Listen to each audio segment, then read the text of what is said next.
หลังจากได้รับคำตอบในข้อพึงปฏิบัติต่อมาตุคามแล้วท่านพระอานนท์ได้ทูลถามพระผู้มีพระภาคต่อว่าข้าแต่พระองค์ผู้เจริญพวกข้าพระองค์จะพึงปฏิบัติในพระสรีระของพระตถาคตอย่างไรดูก่อนอานนท์พวกเธอจงอย่าขนขวายเพื่อบูชาสรีระตถาคตเลยจงสืบต่อพยายามในประโยชน์ของตนเถิดจงเป็นผู้ไม่ประมาท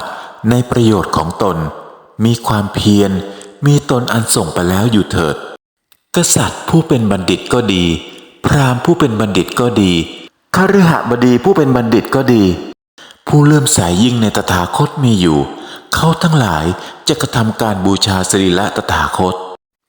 ข้าแต่พระองค์ผู้เจริญก็เขาทั้งหลายจะพึงปฏิบัติในพระสรีระของพระตถาคตอย่างไรดูก่อนอานนท์พึงปฏิบัติในสรีระตถาคตเหมือนที่เขาปฏิบัติในพระสรีระของพระเจ้าจักรพรรดิข้าแต่พระองค์ผู้เจริญก็เข้าปฏิบัติในพระสรีระของพระเจ้าจักรพรรดิอย่างไรดูก่อนอานนท์เขาห่อพระสรีระพระเจ้าจักรพรรดิด้วยผ้าใหม่แล้วซับด้วยสำลีแล้วห่อด้วยผ้าใหม่โดยอุบายนี้ห่อพระสรีระพระเจ้าจักรพรรดิด้วยผ้า500 คู่แล้วเชิญพระสรีระลงในรางเหล็กอันเต็มไปด้วยน้ำมันแล้วกระทำจิตกาทานด้วยไม้หอมล้วนถวายพระเพลิงพระสรีระพระเจ้าจักรพรรดิสร้างสถูปของพระเจ้าจักรพรรดิไว้ที่หนทางใหญ่4 แพร่งเขาปฏิบัติในพระสรีระพระเจ้าจักรพรรดิด้วยประการฉนี้แลพวกกษัตริย์ผู้เป็นบัณฑิตเป็นต้นพึงปฏิบัติในสรีระตถาคตเหมือนที่เขาปฏิบัติพระสรีระพระเจ้าจักรพรรดิพึงสร้างสถูปของตถาคตไว้ที่หนทางใหญ่4 แพร่งชนเหล่าใดจักยกขึ้นซึ่งมาลัยของหอมหรือจุนจักอภิวาทหรือยังจิตให้เลื่อมใสในสถูปนั้นการกระทำเช่นนั้นจักเป็นไปเพื่อประโยชน์เกื้อกูลเพื่อความสุขแก่ชนเหล่านั้นสิ้นกาลนาน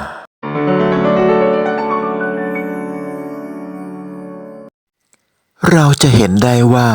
วิธีปฏิบัติต่อพระสรีระของพระผู้มีพระภาคนั้นประดุจเดียวกับพระเจ้าจักรพรรดิ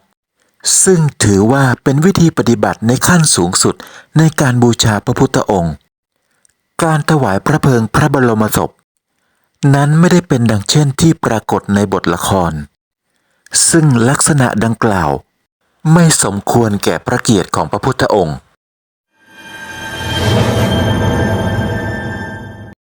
คำว่าจิตตกาทาน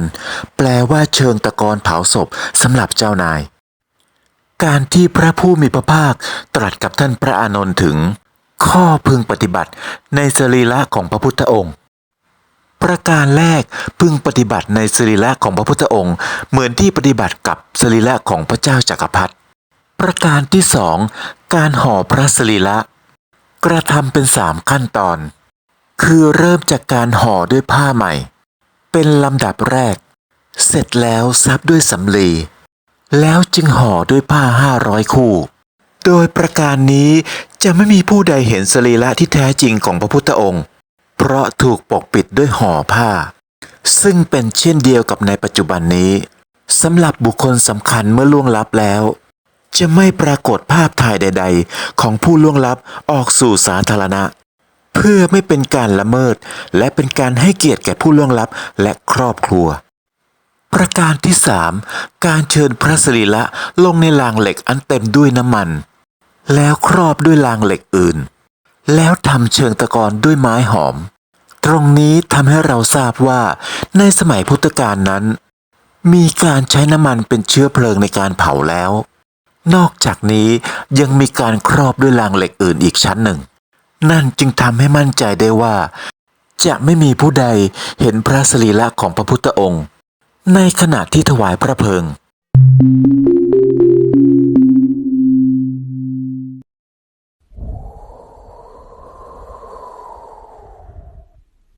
มกุฏตพันธนะเจดีย์คือสถานที่ถวายพระเพลิงพระพุทธสรีระตามมหาปรินิพพานสูตรแปลตรงตัวได้ว่าเจดีย์ผ้าพันโพกหัว หากพิจารณาตามรูปแบบของเขาถวายพระเพลิงวัดพระแท่นดงรังวรวิหารโดยมีการตั้งข้อสังเกตไว้ว่าเขื่อนหิน4 ชั้นแถวที่ใช้ในการปรับระดับพื้นที่ยอดเขาเป็น4 ระดับมีรูปแบบคล้ายผ้าโพกหัวจึงอาจเป็นไปได้ว่าชื่อมกุฏตพันธนะเจดีย์อาจจะมีที่มาตามลักษณะคล้ายผ้าโพกหัวของภูเขาถวายพระเพลิงดังกล่าวโดยไม่ได้เป็นสถูปแต่อย่างใดวิหารที่พระแท่นตั้งอยู่นั้นเป็นเขาเทือกเดียวกันกับเขาถวายพระเพลิงที่พระแท่นนั้นเป็นปลายของเทือกศิลาที่เขานั้นยื่นออกมาก่อผนังทับคงเป็นศิลาเป็นแท่งสูงข้างหนึ่งต่ำข้างหนึ่งข้างสูงนั้นวัดได้ศอกคืบยังมีสูงขึ้นไปอีกเหมือนเป็นหมอนกว้างสักคืบเศษสูงคืบหนึ่งข้างปลายสูง16 นิ้วยาว11 ศอกคืบข้างบนกว้าง8 ศอกเศษข้างล่าง3 ศอกเศษเป็นพื้นขรุขระอยู่วิหารที่ก่อครอบพระแท่นไว้นั้นเป็นสี่เหลี่ยมเป็นพระราชนิพนธ์ในพระพุทธเจ้าหลวงรัชกาลที่ 5เมื่อปีพุทธศักราช 2420 สำหรับสถานที่นี้เป็นพุทธสถานที่สำคัญมาแต่สมัยโบราณกาลตามความเชื่อของคนไทยพระพุทธเจ้าเสด็จมาดับขันธปรินิพพานณสถานที่แห่งนี้เพราะรายละเอียดต่างๆภายในสถานที่ช่างดูสอดคล้องและชวนให้คิดว่าเรื่องราวต่างๆในสมัยพุทธกาลได้มาบังเกิดยังณสถานที่แห่งนี้เริ่มจากเขาถวายพระเพลิงมีลักษณะพิเศษคือเป็นเขาลูกเตี้ยๆอยู่ในพื้นที่ราบตรงนั้นจะมีเขาอยู่เพียงลูกเดียวและบริเวณรอบๆเขาเป็นทรายทั้งหมดทรายสีขาวสะอาดทั้งเขาโดยตามตำนานกล่าวว่าสมัยที่พระพุทธองค์ปรินิพพานนั้นมีกษัตริย์จากเมืองต่างๆมามากมายพร้อมทั้งบริวารเต็มรอบเขานี้และคงนั่งอยู่บนพื้นทรายที่ขาวสะอาดตรงนี้โดยภายในมณฑปเขาถวายพระเพลิงนั้นเป็นที่ประดิษฐานรอยพระพุทธบาทจำลองโดยมีความเชื่อกันว่าบริเวณนี้เป็นที่ถวายพระเพลิงพระพุทธสรีระสถานที่ต่อมาคือบริเวณลานนางฟ้าสันนิษฐานว่าเป็นลานสำหรับพระมหาเถระในสมัยพุทธกาลซึ่งมีจำนวน80 องค์เพื่อร่วมพิธีถวายพระเพลิงพระบรมศพและถัดจากลานนางฟ้าคือบันไดแก้วเป็นทางเดินปูลาดด้วยอิฐสมัยธรวดีเชื่อกันว่าเป็นทางเดินสำหรับพระอรหันต์จากป่าดงรังสู่เขาถวายพระเพลิงหลายท่านอาจจะมีข้อสงสัยว่าทำไมถึงเรียกว่าบันไดแก้ว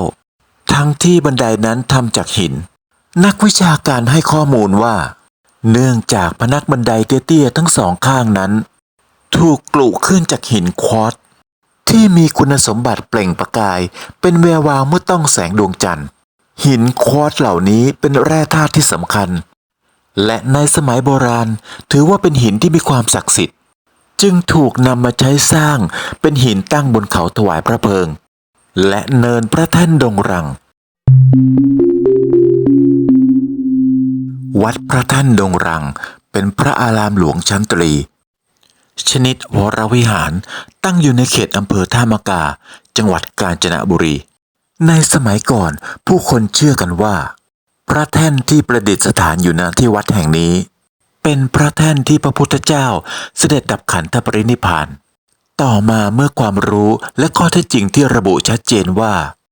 ทรงเสด็จดับขันธปรินิพพานณสารวโนทยานในประเทศอินเดีย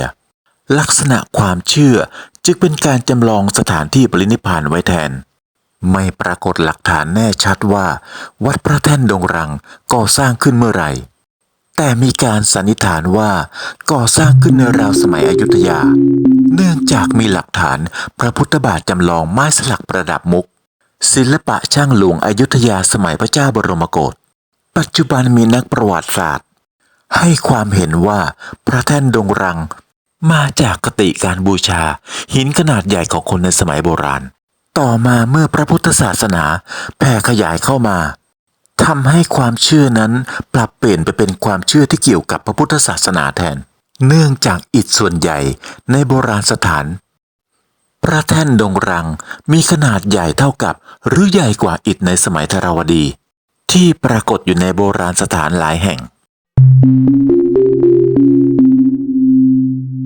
พระเดชพระคุณหลวงพ่อพระราชพรหมยานเมื่อครั้งไปที่พระแท่นดงรังหลวงพ่อกล่าวว่าเมื่อเข้าไปในพระแท่นดงรังก็เข้าไปนมัสการพระพุทธเจ้าที่นั่นที่เขาบอกว่าพระพุทธเจ้านิพพานที่นั่นแต่ความจริงไม่ใช่การจะใช่หรือไม่ใช่ไม่สำคัญเราถือว่าที่ตรงนี้เป็นที่ที่ชาวบ้านยอมรับนับถือว่าพระพุทธเจ้านิพพานที่ตรงนี้เมื่อเรากราบลงไปเราก็กราบพระพุทธเจ้าเราไม่ได้กราบหินนึกถึงพระพุทธเจ้าว่าพระพุทธเจ้าท่านดีขนาดไหน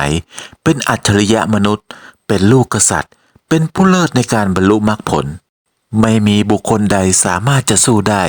มนุษย์ก็ดีเทวดาก็ดีพรหมก็ดีไม่สามารถแตะต้องได้ความรู้ดีเลิศตัดกิเลสได้อย่างประเสริฐมีความสามารถเป็นพิเศษอย่างนิพพานแล้วเราล่ะไม่ช้าก็ตายขอขอบคุณทุกท่านที่เข้ามารับชมขอบคุณที่กดไลค์ขอบคุณที่กดแชร์เป็นธรรมทานขอบคุณที่กดติดตามและกดกระดิ่งขอให้ประสบแต่ความสุขความเจริญทุกท่านสวัสดีครับ